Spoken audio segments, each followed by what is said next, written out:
बच्चों, आज के मेरे इस केमिस्ट्री क्लास में आपका स्वागत है। आज हम SN1 एंड SN2 रिएक्शन का कंपैरेटिव स्टडी करेंगे। तुलनात्मक अध्ययन से हम देखेंगे कि SN1 और SN2 रिएक्शन में क्या डिफरेंस है। दोनों को अलग अलग स्टडी करने के बाद उनके डिफरेंस ऑटोमेटिकली क्लियर हो जाते हैं। देखते हैं सबसे पहले SN1 unimolecular nucleophilic substitution reaction. Unimolecular nucleophilic substitution reaction को SN1 रिएक्शन बोलते हैं। यह एक फर्स्ट ऑर्डर रिएक्शन होता है। इसका जो रेट होता है वो केवल सबस्ट्रेट के कंसंट्रेशन पे डिपेंड करता है। Rate of SN1 reaction depend upon only concentration of substrate and not concentration of nucleophile. Nucleophile के पावर 0, यानी कि न्यूक्लियोफाइल के कंसंट्रेशन पर इसका रेट डिपेंड नहीं करता है। ओनली सबस्ट्रेट कंसंट्रेशन पे ही रिएक्शन रेट डिपेंड करता है। इस कारण इसे यूनिमॉलिक्यूलर न्यूक्लियोफिलिक सब्स्टिट्यूशन रिएक्शन कहते हैं। अब एक एग्जांपल लेके हम देखेंगे। टर्शियरी ब्यूटिल क्लोराइड, इसका एक वेल नोन एग्जांपल है। टर्शियरी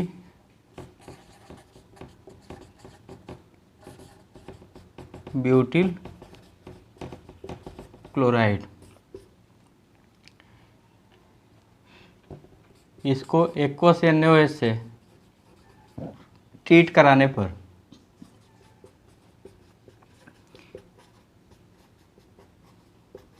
टर्शियरी ब्यूटिल अल्कोहल बनता है और NaCl निकलता है। देखिए क्या है, टर्शियरी ब्यूटिल क्लोराइड। ये कार्बन टर्शियरी कार्बन है, इस वजह से इसका नाम क्या है, टर्शियरी ब्यूटिल क्लोराइड। इसको एक्वस NaOH से ट्रीट करते हैं तो क्या बनता है, tertiary butyl alcohol as a product बनता है। यह SN1 रिएक्शन का एक टिपिकल एग्जाम्पल है। SN1 रिएक्शन इसके लिए जाने जाता है। अब इसे SN1 क्यों कहते हैं? क्योंकि इसका रेट केवल टर्शियरी ब्यूटिल क्लोराइड के कंसंट्रेशन पर डिपेंड करता है। NaOH का कंसंट्रेशन चेंज का इसके रिएक्शन पे कोई भी इफेक्ट नहीं होता है। इसको देखेंगे, ये क्लियर होगा इसके मैकेनिज्म से। ये केवल NaOH का कंसंट्रेशन इसके रेट को केवल NaOH का नहीं, ये टर्शियरी ब्यूटिल क्लोराइड के कंसंट्रेशन पे ही ये रिएक्शन क्यों डिपेंड करता है। NaOH के कंसंट्रेशन का कोई इफेक्ट क्यों नहीं पड़ता है, और इसके मैकेनिज्म से क्लियर होगा। अब इसका मैकेनिज्म हम देखेंगे।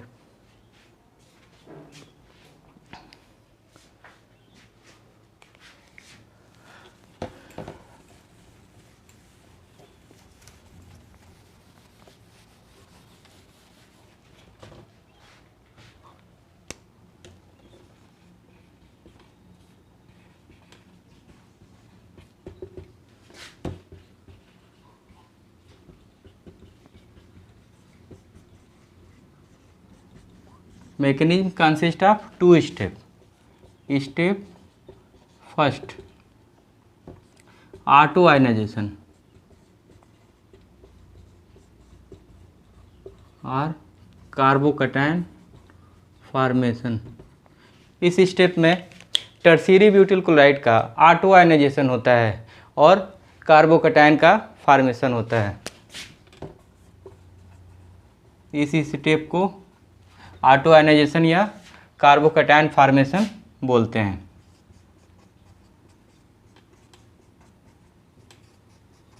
ये टर्शियरी ब्यूटिल क्लोराइड है। ऑटोमेटिकली ये बॉन्ड ब्रेक होता है, हेट्रोलिटिकली ब्रेक होता है और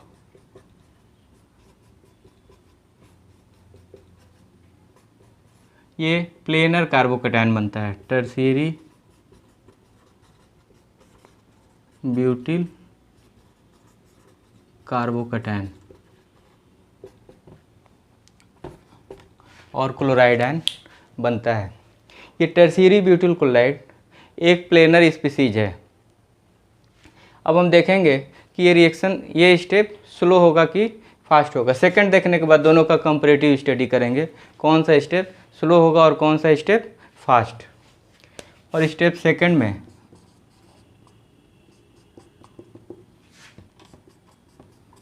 अटैक ऑफ न्यूक्लियोफाइल होता है,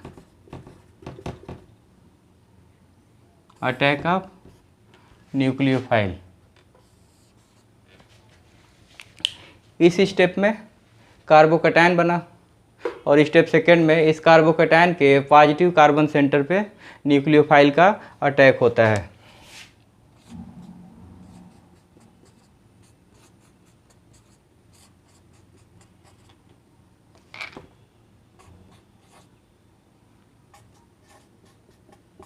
ये OH माइनस एक्वस से NaOH से मिलता है, ये OH माइनस का यहाँ अटैक होगा। अब क्वेश्चन ये बनता है कि ये स्पीसीज प्लेनर है, अगर ये प्लेनर स्पीसीज है तो OH माइनस का अटैक किस साइड से होगा। अगर कोई भी प्लेनर स्पीसीज है तो अटैक किस साइड से होगा, कमेंट बॉक्स में लिखेंगे आप। आपके कमेंट बॉक्स से पता चलता है कि आप हमारे वीडियोज़ को देख रहे हैं कि नहीं। कमेंट, जब भी वीडियो देखिए उसमें कुछ भी आपको डाउट होता है कमेंट ज़रूर करें। आपके कमेंट से हमारे वीडियो बनाने को का इंस्पिरेशन होगा। जब भी आप कुछ कमेंट करेंगे तो हम इंस्पायर होंगे कि नया वीडियो में उसको इन्हांस करें। तो देखिए ये एक प्लेनर स्पीसीज है। जब भी कोई प्लेनर स्पीसीज होता है, सपोज करिए ये प्लेनर सिस्टम, कोई भी प्लेनर सिस्टम है तो इस पर फ्रंट से अटैक भी हो सकता है और बैक से, देखिए बैक से भी अटैक हो सकता है और फ्रंट से भी अटैक हो सकता है। तो स्टीरियोकेमिस्ट्री जब इस रिएक्शन का देखेंगे तो 50% फ्रंट साइड अटैक से प्रोडक्ट बनेगा और 50% बैक साइड से प्रोडक्ट बनेगा। ऐसा क्यों होता है, क्योंकि ये स्पीसीज प्लेनर होता है और प्लेनर स्पीसीज पे फ्रंट साइड और बैक साइड दोनों प्रकार से अटैक हो सकता है। एज ए रिजल्ट जो भी अगर स्टीरियोकेमिस्ट्री हो, ऑप्टिकल एक्टिव सब्सटेंस लेते हैं तो 50% डेक्स्ट्रो बनेगा और 50% लीवो, और 50% डेक्स्ट्रो और 50% लीवो के मिक्सचर को क्या बोलते हैं। पिछले लेक्चर में हमने बताया था कि 50-50% डी एंड एल मिक्सचर को रेसमिक मिक्सचर बोलते हैं, और रेसमिक मिक्सचर एक्सटर्नल कैंसिलेशन की वजह से ऑप्टिकल इनएक्टिव हो जाता है।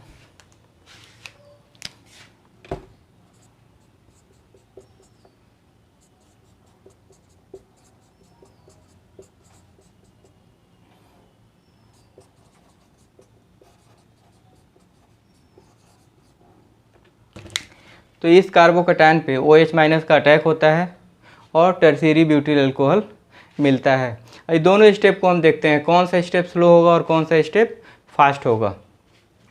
यहाँ देखिए ये न्यूट्रल मॉलिक्यूल है और ये जो प्रोडक्ट बना है इंटरमीडिएट है, इंटरमीडिएट प्रोडक्ट ये क्या है, कार्बोकैटायन है।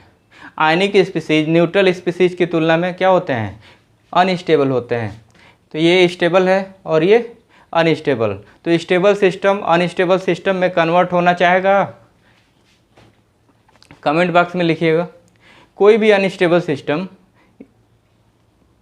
कोई भी स्टेबल सिस्टम अनस्टेबल सिस्टम में कन्वर्ट होने की टेंडेंसी शो करेगा, बिल्कुल नहीं। स्टेबल कभी भी अनस्टेबल की तरफ नहीं जाना चाहेगा, यानी कि ये स्टेप क्या होगा, स्लो स्टेप होगा। और यहाँ देखिए ये कैटायन है और ये एनायन, अपोजिट चार्ज जो ही पास आएंगे क्या होगा, तुरंत ही एक दूसरे से जुड़ जाएंगे और ये न्यूट्रल मॉलिक्यूल बनाएंगे। यानी कि ये चार्ज स्पीसीज से न्यूट्रल स्पीसीज बन रहा है। ये अनस्टेबल है और बनने वाला क्या है, प्रोडक्ट स्टेबल है, बहुत ही ज़्यादा स्टेबल है, और ये बहुत ही ज़्यादा अनस्टेबल। तो ये तुरंत क्या करेंगे, प्रोडक्ट में कन्वर्ट हो जाएंगे। यानी कि स्टेप क्या होगा, फास्ट स्टेप। तो स्टेप सेकंड फास्ट स्टेप है और स्टेप फर्स्ट स्लो स्टेप है। अब यहाँ से क्लियर होगा कि इसको SN1 क्यों बोलते हैं। रेट डिटरमाइनिंग, किसी भी रिएक्शन का रेट डिटरमाइनिंग स्टेप क्या होता है? वे स्टेप जो स्लोएस्ट स्टेप होते हैं उस रिएक्शन का रेट डिटरमाइनिंग स्टेप होता है। इन दोनों रिएक्शनों में स्टेप फर्स्ट ऑटो आयनाइजेशन क्या है? रेट डिटरमाइनिंग स्टेप है, क्योंकि ये स्लो स्टेप है। इतना क्लियर हो गया होगा। तो अगर ये स्लो स्टेप है तो देखिए इसमें रिएक्टेंट साइड में कितने मॉलिक्यूल हैं? क्या न्यूक्लियोफाइल है? देखिए कोई न्यूक्लियोफाइल है? जी बिल्कुल नहीं। स्टेप सेकंड में न्यूक्लियोफाइल है, स्टेप फर्स्ट में न्यूक्लियोफाइल, यानी कि स्लो स्टेप में केवल सबस्ट्रेट है, और केवल सबस्ट्रेट होने के कारण इसका रेट किस पर डिपेंड करेगा? सबस्ट्रेट कंसंट्रेशन पर डिपेंड करेगा, न्यूक्लियोफाइल पर डिपेंड नहीं करेगा। इस कारण इसका रेट क्या होगा? ये फर्स्ट ऑर्डर रिएक्शन होगा या यूनिमॉलिक्यूलर न्यूक्लियोफिलिक सब्स्टिट्यूशन रिएक्शन होगा। अब आपके समझ में आ गया होगा कि इस तरह के रिएक्शन को SN1 रिएक्शन क्यों बोलते हैं। क्योंकि SN1 रिएक्शन में स्टेप फर्स्ट ऑटो आयनाइजेशन होता है, और इस ऑटो आयनाइजेशन के फलस्वरूप जो कार्बोकैटायन होता है वो अनस्टेबल होता है। इस वजह से ये स्टेप स्लो स्टेप होता है। और स्टेप सेकंड में न्यूक्लियोफाइल का फास्ट अटैक होता है। ये फास्ट अटैक के कारण ये प्रोडक्ट बनता है। और rate determining step slowest step होता है। और स्टेप सेकंड की एक विशेष बात है कि ये जो अटैक होता है फ्रंट एंड अपोजिट साइड दोनों से होता है, बोथ साइड से अटैक होता है। तो जहाँ भी स्टीरियोकेमिस्ट्री की बात होगी, ऑप्टिकल एक्टिविटी की बात होगी, तो रेसमिक मिक्सचर मिलेगा। फ्रंट एंड बैक साइड दोनों साइड से अटैक होने के कारण 50% डेक्स्ट्रो बनेगा और 50% लीवो बनेगा। अब एक चीज़ और देखते हैं, इस SN1 में effect of solvent, effect of solvent.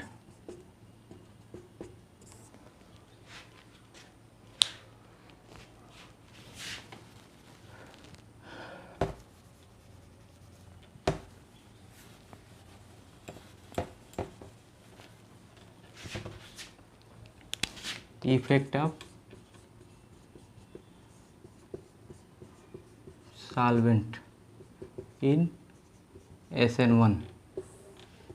SN1 reaction में सॉल्वेंट का क्या रोल होता है?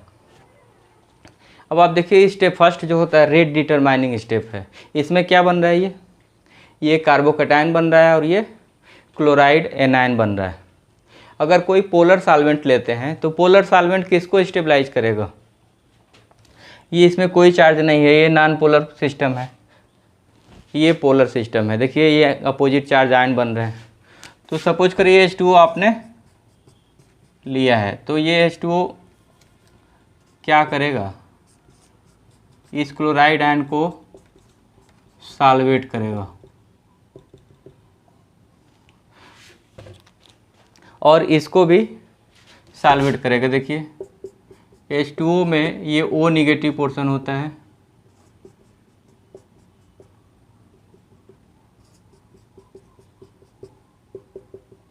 सॉल्वेशन क्या होता है? सॉल्वेंट का किसी स्पीसीज के साथ फिजिकल फिनोमिना से एडिशन, सॉल्वेशन होता है। सॉल्वेशन में एनर्जी रिलीज होती है, एनर्जी रिलीज होने के फलस्वरूप सॉल्वेशन से सिस्टम को स्टेबिलिटी मिलती है। तो ये कार्बोकैटायन किसी पोलर सॉल्वेंट से क्या होता है? सॉल्वेट होता है और स्टेबलाइज होता है।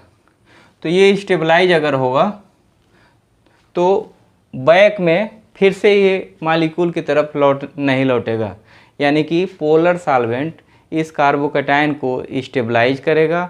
और अगर ये कार्बोकैटायन स्टेबलाइज होगा तो क्या होगा? SN1 रिएक्शन फैसिलिटेट करेगा, यानी कि पोलर सॉल्वेंट में SN1 रिएक्शन फैसिलिटेट करता है। और अगर नॉन पोलर सॉल्वेंट लेंगे तो क्या होगा? पोलर सॉल्वेंट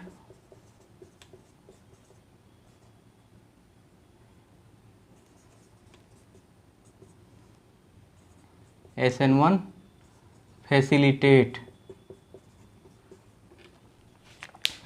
तो पोलर सॉल्वेंट में क्या होता है? SN1 रिएक्शन तेज़ी से होता है। ऐसा क्यों होता है? क्योंकि स्टेप फर्स्ट स्लो स्टेप जो होता है उसमें कार्बोकैटायन और क्लोराइड आयन बना है। ये अपोजिटली चार्ज आयन है। कोई पोलर सॉल्वेंट लेंगे तो दोनों आयनों को सॉल्वेशन से स्टेबलाइज करेंगे, और अगर ये दोनों स्टेबल हो जाएंगे तो इनके रिकम्बाइन होने के चांसेज ख़त्म हो जाएंगे और ये पीछे नहीं लौटेगा, यानी कि ये स्टेप फर्स्ट को फेवर करेगा, यानी कि पोलर सॉल्वेंट में SN1 रिएक्शन फेवर करेगा। तो आपने देखा कि पोलर सॉल्वेंट का इफ़ेक्ट, पोलर सॉल्वेंट में स्टेप फर्स्ट स्टेबलाइज होता है, यानी कि पोलर सॉल्वेंट में SN1 रिएक्शन फेवर करेगा। और अगर नॉन पोलर सॉल्वेंट लेंगे तो क्या होगा? इसको सॉल्वेट करेगा, तो इनके रिकम्बाइन होने के चांसेस क्या होंगे? बढ़ जाएंगे, यानी कि नॉन पोलर सॉल्वेंट में यह रिएक्शन स्लो होगा और पोलर सॉल्वेंट में यह रिएक्शन क्या होगा? फास्ट होगा। अब देखेंगे nature of substrate.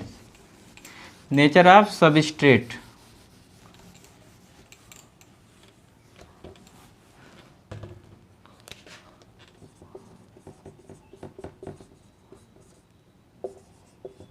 Role of substrate for SN1। Substrate का SN1 पर क्या इफ़ेक्ट होता है? अब सपोज करिए कि अभी हमने देखा कि SN1 रिएक्शन में रेट डिटरमाइनिंग स्टेप होता है कार्बोकैटायन का बनना। तो ये डिफरेंट सबस्ट्रेट हम लेते हैं। सपोज करिए ये है,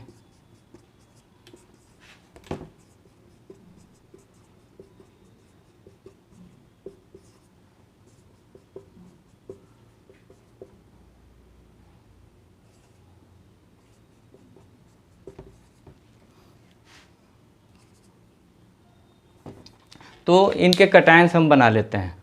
सबस्ट्रेट इनको लेने पे इनके corresponding step first auto ionization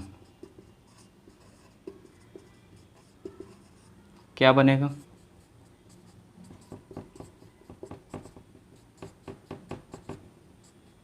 इसका कटायन और इसका कटायन क्या होगा?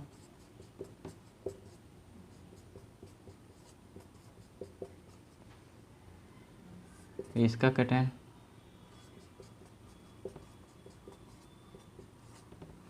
और इससे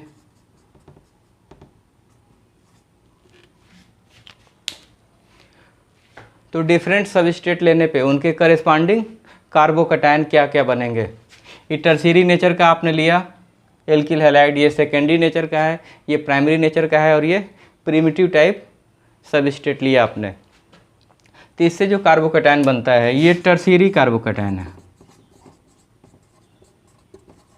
और इससे जो बनता है सेकेंडरी कार्बोकैटायन, और ये प्राइमरी कार्बोकैटायन, और ये मेथिल कार्बोकैटायन।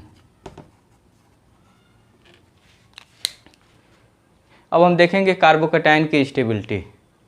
जो कार्बोकैटायन स्टेबल होगा SN1 रिएक्शन उसको फेवर करेगा। तो हम जानते हैं methyl group electron releasing group होते हैं, 3 तरफ से इलेक्ट्रॉन रिलीज हो रहा है, और इसमें 2 तरफ से इलेक्ट्रॉन रिलीज हो रहा है, और इसमें 1 तरफ से, और इसमें किसी साइड से इलेक्ट्रॉन रिलीज नहीं हो रहा है। तो कौन सा कैटायन स्टेबल होगा? वे स्पीसीज स्टेबल होते हैं जो न्यूट्रल होते हैं।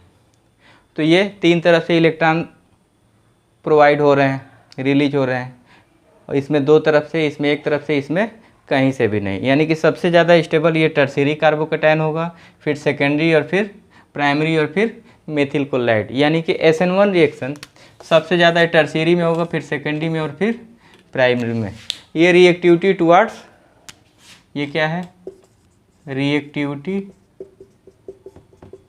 Order for SN1। अगर कोई सबस्ट्रेट टर्शियरी नेचर का है, दूसरे केस में सेकेंडरी नेचर का है, तीसरे केस में टर्शियरी, सेकेंडरी, प्राइमरी और प्रिमिटिव टाइप है, तो टर्शियरी सबस्ट्रेट पे SN1 रिएक्शन होगा फास्टर, उसके बाद उससे थोड़ा सा स्लो सेकेंडरी पर होगा, उससे थोड़ा सा स्लो प्राइमरी पे होगा और प्रिमिटिव पे सबसे स्लो होगा। तो अब हम समझते हैं कि आपके समझ में ये बात अच्छे से आ गई होगी। कुछ केसेस ऐसे होते हैं जहाँ प्राइमरी होते हुए भी वहाँ रिजोनेंस से स्टेबिलिटी मिलती है, इस कारण वहाँ SN1 रिएक्शन होता है। देखिए एक एग्जांपल हम लेते हैं।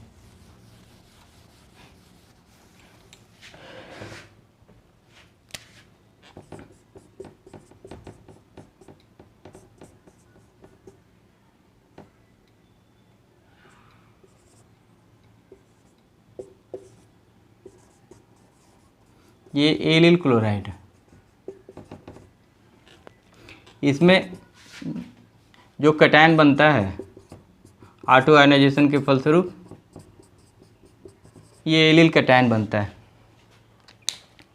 ये एलिल कैटायन बनेगा अगर ये Cl- रिमूव होगा तो।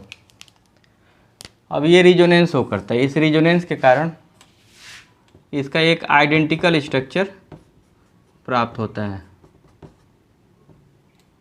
अब ये डबल बॉन्ड हो जाएगा, ये बॉन्ड सिंगल और यहाँ पर प्लस।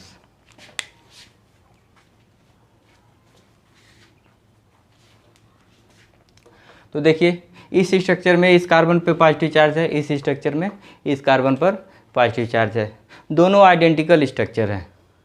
तो रिजोनेंस के फलस्वरूप ये एलिल कार्बोकैटायन एक्स्ट्रा स्टेबल होता है।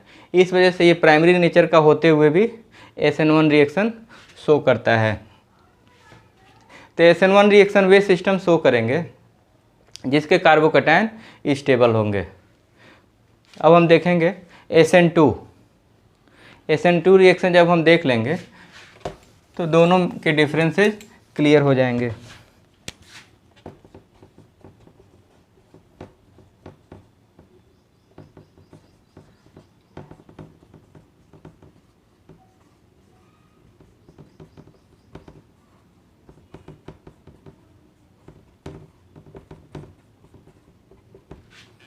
SN2 रिएक्शन यानी बाईमॉलिक्यूलर न्यूक्लियोफिलिक सब्स्टिट्यूशन रिएक्शन।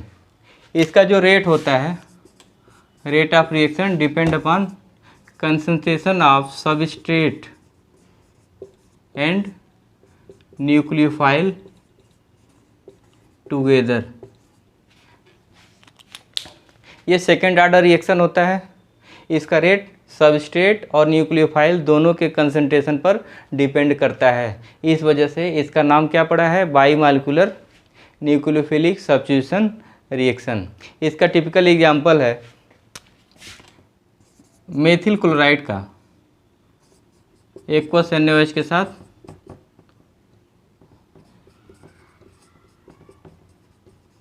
रिएक्शन।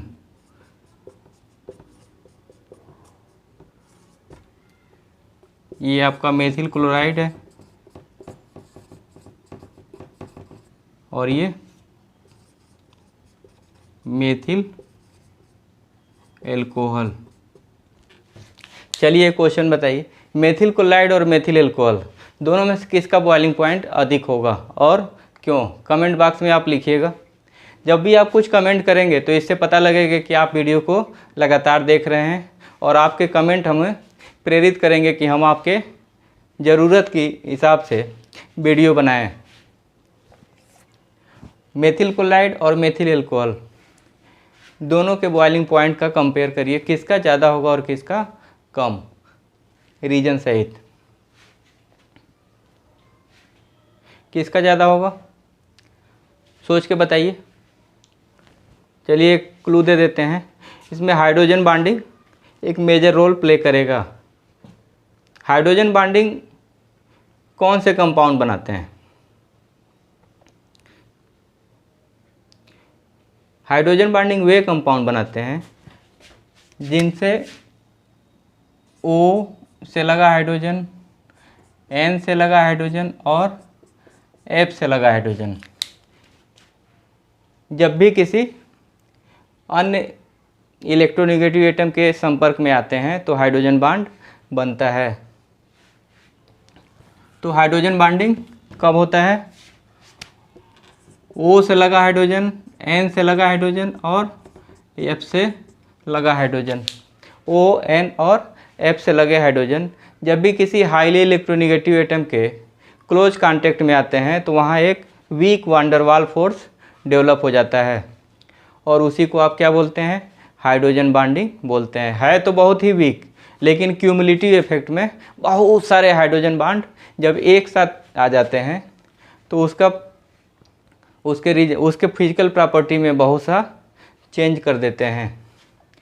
तो यहाँ देखिए क्लोरीन है, क्लोरीन हाइड्रोजन बॉन्ड नहीं बना सकता है। यहाँ देखिए OH से लगा हाइड्रोजन है, O से लगा हाइड्रोजन है, तो इंटरमॉलिक्यूलर हाइड्रोजन बॉन्ड से ये सारे मेथिल एल्कोहल एक दूसरे से जुड़े रहेंगे। इस वजह से मेथिल एल्कोहल का बॉइलिंग पॉइंट मेथिल क्लोराइड से ज़्यादा होगा। मेथिल क्लोराइड पोलर है, मेथेन की अपेक्षा मेथिल क्लोराइड का बॉइलिंग पॉइंट अधिक होगा। खैर छोड़िए, यहाँ हाइड्रोजन बॉन्डिंग से इसका बॉइलिंग पॉइंट अधिक होगा, यहाँ हाइड्रोजन बॉन्डिंग नहीं हो सकता है। तो SN2 रिएक्शन को SN2 रिएक्शन क्यों बोलते हैं, क्योंकि इसका रेट सबस्ट्रेट और न्यूक्लियोफाइल दोनों के कंसंट्रेशन पे डिपेंड करता है, और जब दोनों पे डिपेंड करेगा तो सेकेंड ऑर्डर रिएक्शन होगा। इस वजह से इसको बोलते हैं बाईमॉलिक्यूलर न्यूक्लियोफिलिक सब्स्टिट्यूशन रिएक्शन। अब इसका मैकेनिज्म क्लियर करेगा कि इसको बाईमॉलिक्यूलर क्यों बोलते हैं।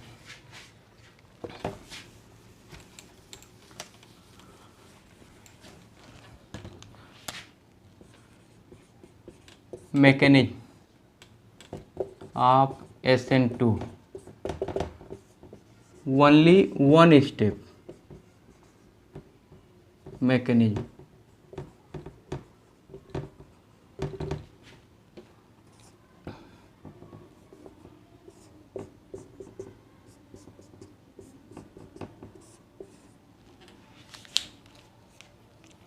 देखिए मेथिल क्लोराइड है, इस क्लोरीन एटम पे पार्शियल निगेटिव चार्ज और इस कार्बन एटम पे पार्शियल पॉजिटिव चार्ज होता है। तो न्यूक्लियोफाइल का अटैक किधर होगा, इधर क्लोरीन साइड से हो पाएगा क्या? क्लोरीन OH माइनस को अपने साइड से अटैक करने देगा? जी नहीं। यहाँ देखिए, यहाँ भी निगेटिव चार्ज और न्यूक्लियोफाइल पर भी निगेटिव चार्ज। ये निगेटिव चार्ज उसको रिपल्सनाइज करके अपने से दूर कर देगा। तो इस OH माइनस का अटैक बैक साइड से होता है, यानी कि SN2 में जो प्रोडक्ट बनेगा वो ऑलवेज बैक साइड अटैक की वजह से बनता है। तो बीच में एक ट्रांजिशन स्टेट बनेगा,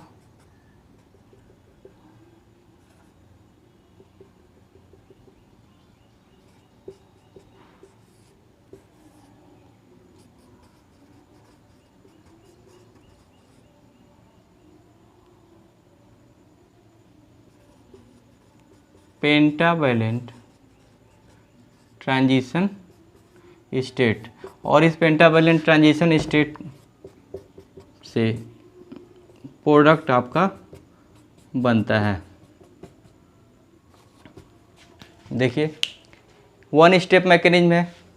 ये OH माइनस अपोजिट साइड से अटैक करेगा। अपोजिट साइड से क्यों अटैक करेगा? क्योंकि इस क्लोरीन पर पार्शियल निगेटिव चार्ज है और न्यूक्लियोफाइल पर भी निगेटिव चार्ज है। Like charges repels each other. तो ये क्लोराइड आयन इस OH आयन को क्या करेगा? रिपेल करके अपने से दूर हटा देगा, यानी कि इस हाइड्रोक्साइड आयन का अटैक अपोजिट साइड से होगा। तो बीच में एक पेंटावैलेंट ट्रांजिशन स्टेट बनता है। ये देखिए पेंटावैलेंट ट्रांजिशन स्टेट बनता है और इसी से होके ये आपका मेन प्रोडक्ट बनता है। मेन प्रोडक्ट में इन्वर्जन ऑफ कॉन्फ़िगरेशन हो जाता है, इन्वर्टेड प्रोडक्ट। इन्वर्टेड प्रोडक्ट का मतलब, अगर ये ऑप्टिकल एक्टिव कंपाउंड होता और अगर ये डेक्स्ट्रो होता तो ये बनने वाला प्रोडक्ट लीवो हो जाता, और अगर ये लीवो होता तो ये डेक्स्ट्रो हो जाता। यानी कि कॉन्फ़िगरेशन का अपोजिट हो जाना, प्रोडक्ट का रिएक्टेंट के कॉन्फ़िगरेशन और प्रोडक्ट के कॉन्फ़िगरेशन में चेंज हो जाना क्या कहलाता है? इन्वर्जन कहलाता है।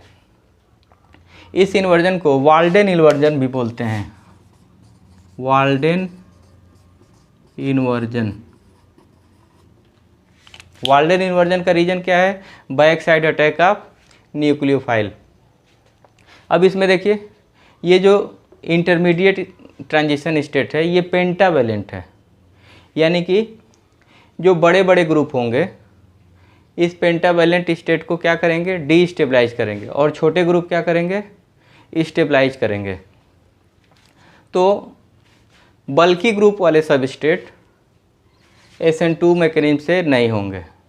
कौन किससे होंगे, छोटे छोटे ग्रुप जब उससे अटैच होंगे, यानी कि प्राइमरी नेचर के सबस्टेट पे जब रिएक्शन होगा तो SN2 से होगा। देखिए इसमें एक ही स्टेप है, यानी कि इसमें न्यूक्लियोफाइल का भी रोल है और सबस्ट्रेट का भी रोल है। तो दोनों के रोल होने की वजह से इसका रेट दोनों पे डिपेंड करेगा और रिएक्शन क्या कहलाएगा, SN2 बाईमालिकुलर न्यूक्लियोफिलिक सब्स्टिट्यूशन रिएक्शन।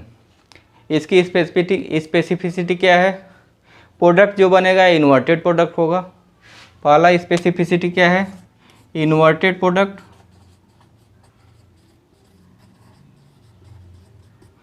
दूसरा क्या है, बैक साइड अटैक।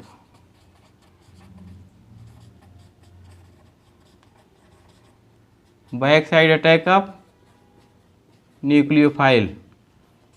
और तीसरा क्या है, देखिए यहाँ कोई चार्ज नहीं है, यानी कि नॉन पोलर सॉल्वेंट इस पेंटावेलेंट ट्रांजिशन स्टेट को क्या करेगा, फेवर करेगा। और पोलर सॉल्वेंट लेंगे तो इसको सॉल्वेट कर देगा, यानी कि न्यूक्लियोफाइल की रिएक्टिविटी को रिटार्ड करेगा, इसको सॉल्वेट कर देगा, ये स्टेबल हो जाएगा, ये रिएक्शन ही नहीं करेगा, अटैक ही नहीं करेगा। जब ये खाली रहेगा, रिएक्टिव स्पीसीज क्या होते हैं, हाईली एनर्जेटिक होते हैं, और जब सॉल्वेशन हो जाएगा तो क्या होगा, ये स्टेबल हो जाएगा, अटैक ही नहीं करेगा। यानी कि पोलर सॉल्वेंट में ये रिएक्शन फेवर नहीं करेगा। किस में फेवर करेगा, नॉन पोलर सॉल्वेंट।